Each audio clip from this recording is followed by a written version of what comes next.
Welcome back to the CryptoBot channel, everyone. My name is Josh, and we have finally now seen the Bitcoin price break out from this sideways price range that we've been in over the past 1 month. So in just a moment, I'll be talking about how long this breakout might last for, some technical price targets, and some new Bitcoin signals that are flashing right now, as well as the same thing for Ethereum, as we're also running into an importance level right now. So definitely stick around. First of all, just giving you a quick update on what happened in the US stock market today. This right here is the Nasdaq 100 index on the daily time frame. And as you can see here, we actually saw a pump in the tech stocks today, which actually helped out crypto prices as well in the short term. And in fact, with the recent daily candle close in the stock market, we have technically seen one confirmation for the break above this horizontal level of resistance and out of this ascending triangle pattern, which is technically more of a bullish pattern than a bearish pattern, meaning that more often than not, it breaks to the upside than to the downside. And by the way, this previous level of resistance for the Nasdaq 100 index was coming into play at around 12,150 approximately. So now it's important for the Nasdaq 100 index to hold above that level, and ideally if we flip it into new support, that would be even better for the somewhat shorter term here, potentially for the next few weeks, maybe over the next 1 month or so. And in case there's anyone new to this channel, over the past 1 week or so, I've been talking about why the US stock market is potentially flipping somewhat bullish in the shorter term here, as in for the next 1 month approximately. And there's really two main reasons that are potentially behind this. One of those reasons is the fact that there's actually no Fed meeting next month. There's no Fed meeting in August. Now, we do actually have another Fed meeting coming up in around 1.5 weeks from now, towards the end of this month. And one of the main outcomes from that Fed meeting coming up in around 1.5 weeks from now is going to be a rate hike, most likely either 75 basis points or 100 basis points. And as we get closer to the Fed meeting, I'll talk about what the market is pricing in as the most likely outcome. But right now, it's basically between those two potential outcomes, either a 75 basis point hike or a 100 basis point hike in the federal funds rate. And technically, hiking interest rates is bearish for markets. And in recent months, with basically every Fed meeting, the Fed has been hiking interest rates. So the fact that we have no Fed meeting next month, so the next Fed meeting after the one later this month, takes place in September, which gives the market some time to breathe, because basically for the entire month of August, we don't have the Fed meetings that are pushing the prices down. But I mentioned there's two main reasons why we could be potentially seeing some more shorter term bullish price action over the next 1 month or so. And the other reason is due to the fact that there's a lot of people expecting inflation, CPI inflation that is, could have potentially peaked with the most recent CPI data that we got roughly around a week ago. And that's based on the fact that a lot of commodity prices since June have actually come down, especially crude oil, and that could likely result in lower CPI inflation for the month of July. And also, when you consider the fact that we got really bad inflation data for the month of June, that of course sets the bar really high, which makes it easier to come underneath that bar. And the reason why CPI inflation is really important for markets is because while CPI inflation keeps going higher and higher, the Fed will continue to increase their federal funds rate. And at the same time as that, they're also doing quantitative tightening, which is essentially taking dollars out of the economy and basically just burning those dollars. And so the longer that CPI inflation sticks around and the longer it keeps going up, the more the Fed will have to quantitative tighten and also raise the federal funds rate, which is not good for markets while that is happening. So the sooner that CPI inflation starts topping out and actually starts reversing back to the downside again, the sooner the Fed will potentially pivot from rate hikes to potentially rate cuts. And when the Fed cuts rates, that is actually really good for markets. So those are really the two main reasons why we do actually have a little bit of room to the upside potentially over the next 1 month or so, because once again, the inflation data for this month, which gets released next month, is likely going to look a lot better than the June inflation data that we got released this month, and also because there is no Fed meeting next month, which gives us some room to breathe here. And if you've been on this channel for a while now, you would know that when the stock market is bullish, generally speaking, the crypto market is usually bullish. Just like how if we see a major dump in the stock market, we usually see a major dump in crypto. And now heading into the Bitcoin part of this video, this right here is the weekly Bitcoin chart. And taking a look at these important moving averages, first of all, the green line is the 1000-day simple moving average. The red line is the 200-week simple moving average. And the blue line is the 300-week simple moving average. And looking back at almost the last decade of Bitcoin's previous price history, some of the most significant Bitcoin bottoms, talking about bear market bottoms and that March 2020 crash that we saw as the stock stock market also capitulated in that time period. All of these macro Bitcoin bottoms, these significant Bitcoin bottoms, occurred around that 200-week moving average, the red line once again, but in some more rare occurrences, like for example, the wicks to the downside that we saw in 2015, or more recently, the actual bottom for the March 2020 crash being that massive wick to the downside. These occurred closer to the 300-week moving average, the blue line. Now, obviously, back in 2015, we didn't actually technically have the 300-week moving average there because at that time, the Bitcoin price hadn't even existed for 300 weeks. But anyway, the point of these moving averages is to show us the area of maximum long-term opportunity for Bitcoin. Because obviously, in these time periods in the market, when the Bitcoin price is below the 1,000-day simple moving average, but even better, if we're closer towards the 200-week moving average or even the 300-week moving average, then historically speaking, looking at pretty much the last decade of Bitcoin price history, those have been the areas of maximum opportunity accumulating in those areas once again.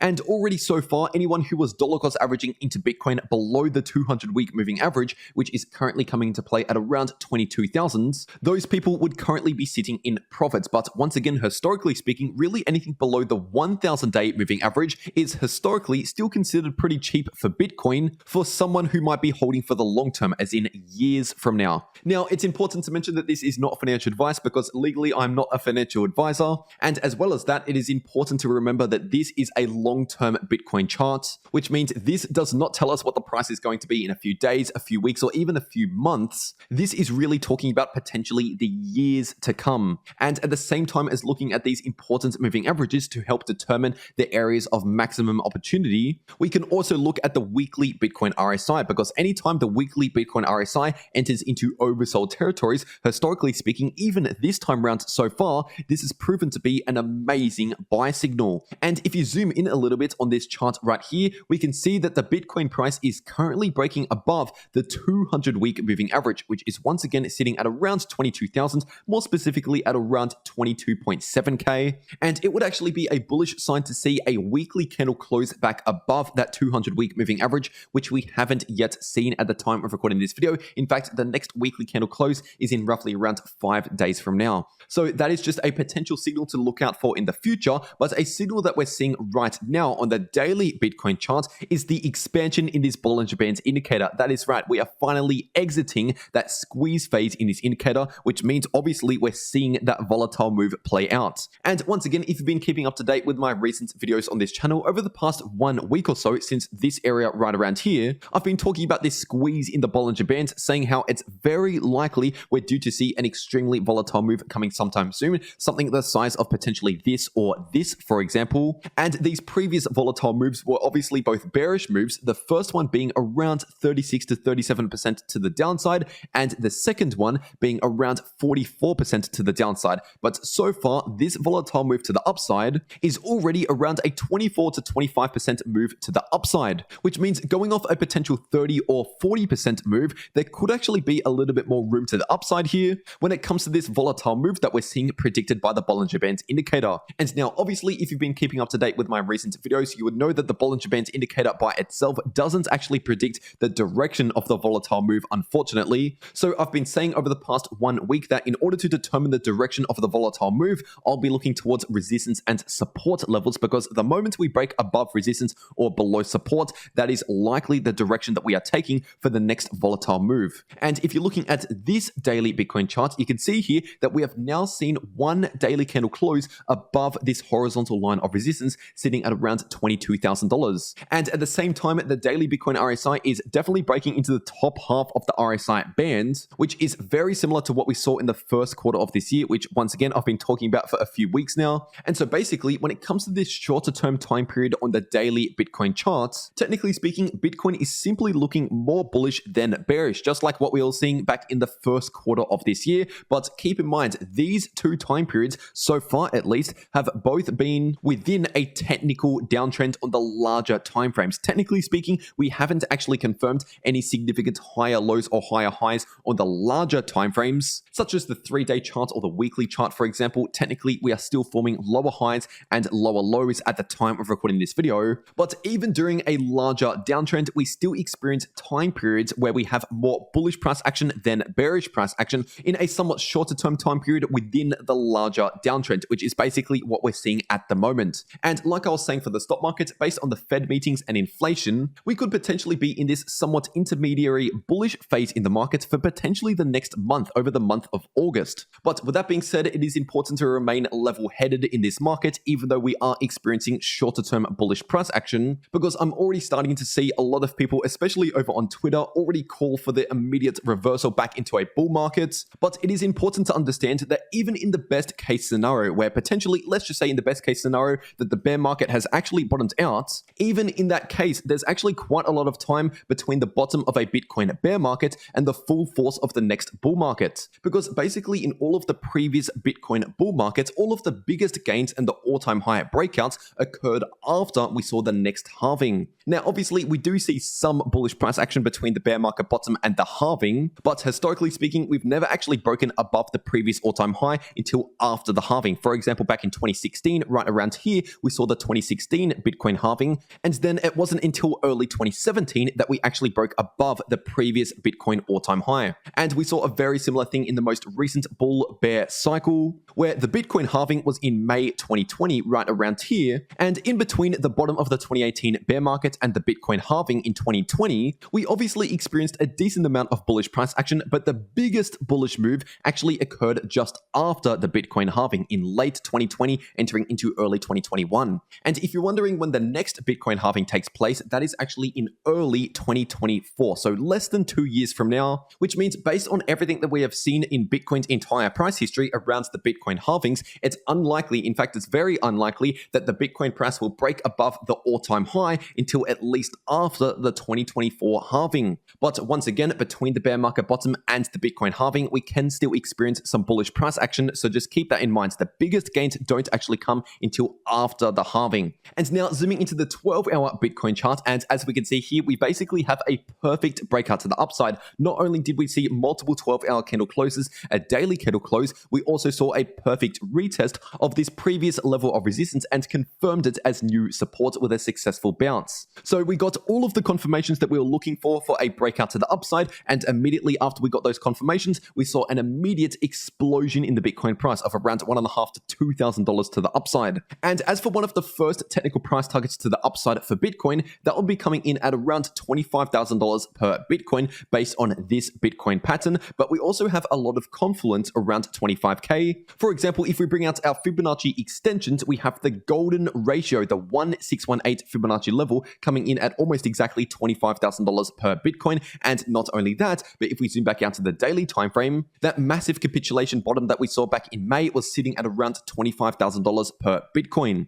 And generally speaking, previous support flips into new resistance when we break below it. So the fact that we initially saw a lot of support at around 25K back in May means that we might be in for a bit of resistance around $25,000 per Bitcoin, which strongly aligns to these other price targets. And zooming into the shorter term, taking a look at the 4-hour Bitcoin chart, specifically looking in the 4-hour Bitcoin RSI, this has been constantly trading in the top half of the RSI band, which actually is a sign of strength. Unless we start entering into overbought territories, then that is a sign that we could be due for a bit of a short-term cool-off to help reset the RSI. So as of right now, based on the 4-hour Bitcoin RSI, the 4-hour Bitcoin MACD as well, which is currently still trending to the upside, and the histogram is in the green, and also based on the current higher low and higher high structure in the Bitcoin price itself on the 4-hour time frame, technically speaking, we are simply looking more bullish than bearish in the short term for Bitcoin. But with that being said, it is important to keep an eye out for future signals such as a potential bearish divergence that we could be forming, but we haven't yet confirmed. And also don't forget about the level of resistance sitting at around 25,000 if we do continue higher and higher.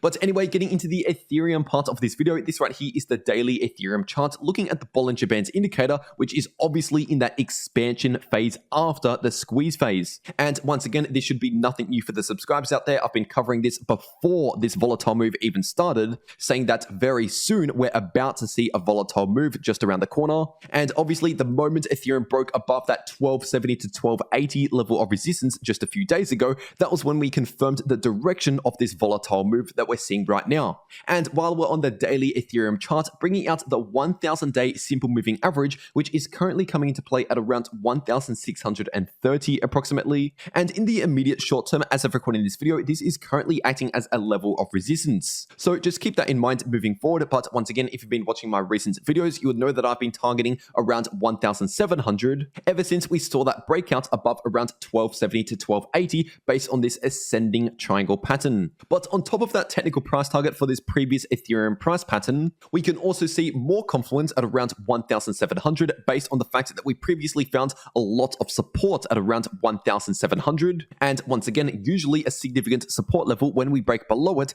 acts as new resistance. And not only that, but zooming back out to the daily time frame and bringing out the Fibonacci retracement tool from the all-time high for Ethereum down to the lowest point that we saw last month, we have the second most important Fibonacci level, which is the 38.2% Fibonacci level, coming into play at almost exactly 1,700. So 1.7k, as I've mentioned days ago, is one of the most important price targets for Ethereum moving forward. And when it comes to support levels, I would be expecting a lot of support at around 1.3k approximately, basically at that previous resistance that we broke above. But between now and 1.3k, another short-term level of support to pay attention to would be this previous Fibonacci extension, which in the immediate short term just the other day was acting as a little bit of short-term resistance, but since then obviously Ethereum has broken above it, and so that could provide a little bit of short-term support if we do dip back down, and that is coming to play at just underneath 1,500, more specifically at around 1470 to 1480. And overall, the short-term trend here for Ethereum on the 4-hour time frame is obviously still a bullish trend. We haven't actually confirmed another short-term bearish trend